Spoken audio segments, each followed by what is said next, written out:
Mana shu oyda butun olamlarga rahmat bo'lib Muhammad Mustafa sallallohu alayhi vasallam payg'ambar bo'lib yuborilganlar.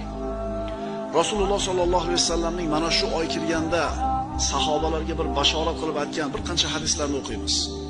Bu oyning fazilati, bu oyda qilingan amallarning bir boshqa oydagi amallardan farqi bir qator eslab qo'yamiz.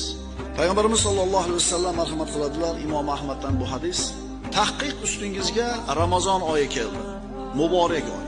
Alloh uning ro'zasini sizlarga farz qildi. Bu oyda jannat eshiklari ochiladi, jahannam eshiklari berkiladi. Shaytonlar bu oyda bog'lanadi. Unda 1000 oydan afzal bo'lgan bir kecha bor, Qadr kechasi. Mana shunday muborak oyni xayriyatidan kim mahrum bo'lgan bo'lsa, haqiqatan mahrum bo'ldi. Ramazon muborak bo'lsin, birodarlar. Intiqib siz bilan biz xursandchilik bilan kutgan muborak oy keldi.